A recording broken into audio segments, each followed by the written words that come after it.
Hi, everybody. This is Zoey Marie Jackson, and I'm here to read an excerpt for you from Mother for a Month. And this is my third book with Harlequin Love Inspired.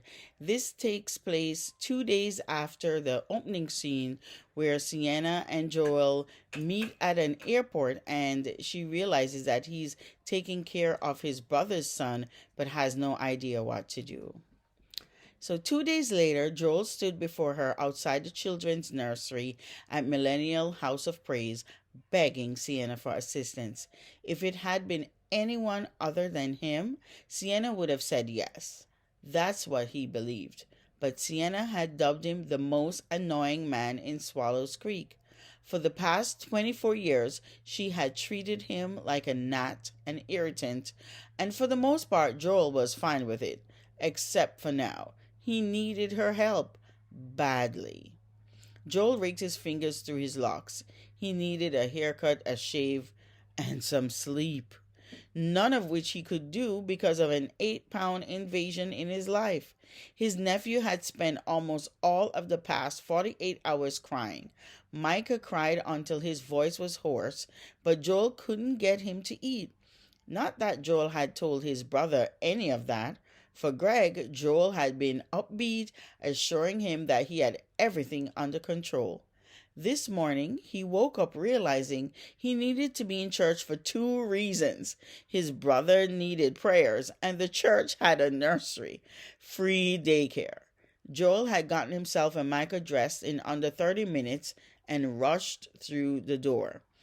He figured someone there could refer him to a nanny. There were 3 child care centers in town, and all were at capacity, including the 2 in-home daycare that he had called.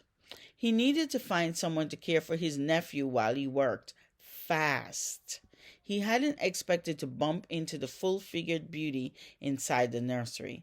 For a moment, it irked him that they seemed to be in each other's faces of late. Actually, Sienna might be the ideal person to ask to watch Micah. She had already bonded with him. Plus, school was out and she wasn't running the church summer camp.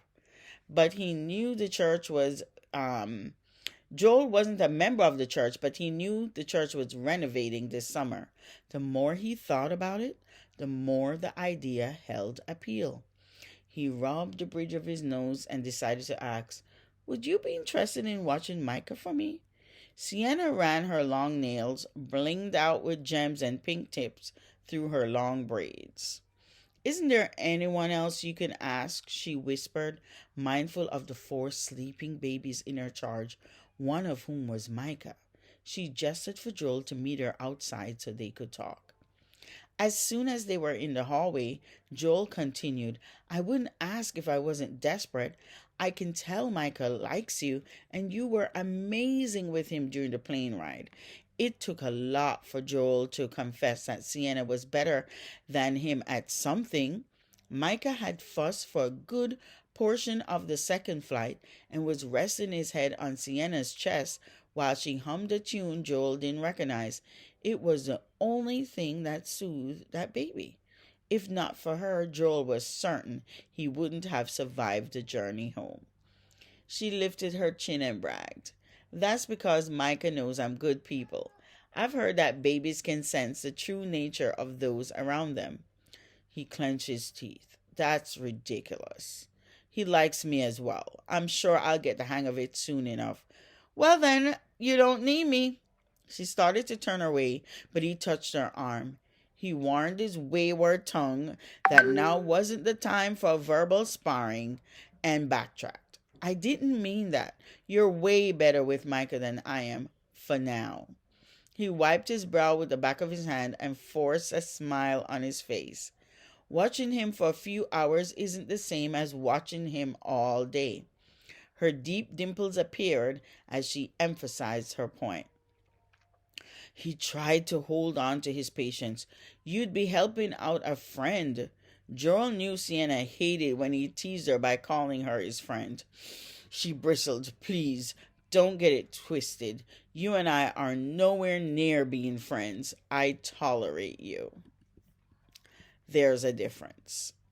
We've known each other for 2 decades. We're practically family. Sienna pulled her orange cardigan close to her chest. I can't with you. It's a paid gig, he said. Sienna was feisty, but she was also one of the most caring individuals he knew to everyone but him. Maybe it was time he explained everything. Maybe then she would help. My boss, Skip, is retiring in a year, and I've just been promoted to associate director at the newspaper. The plan is for me to move into his position, which is a massive accomplishment at only 31. So I'll be taking on more tasks. There's no way I'm going to be able to juggle my schedule and take care of Micah. My brother's wife is in critical condition, and I can't have Micah neglected. He clasped his hands. I'm not too proud to admit I'm overwhelmed. You mean to tell me that there's something Mr. Perfect SAT can't do? His left eye ticked. I wish you'd stop bringing that up. It's a score, a fluke. Of course you'd say that. Some of us had to pull all-nighters to get a good score. Let's not get off track, Joel then asked. Will you watch Micah for me? It's only for a few weeks. Sienna's brown eyes softened. I didn't get all that education to be a glorified nanny. She smoothed out her striped dress.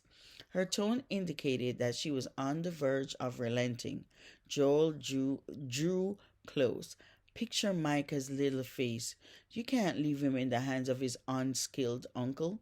He won't survive. He wiped his hands on his slacks, his heart pounding while he waited for her response. You don't play fair. Then her lips quirked. The little guy is adorable. I've got to admit, he's hard to resist. I'll think about it. That's the best that I can do. Oh my goodness. Just reading this alone, I'm falling in love with this story all over again. And I hope that you will too. I hope that you will enjoy this read and pick it up. It's for sale everywhere online and also on the Harlequin side. And thank you so much for allowing me to share this excerpt with you.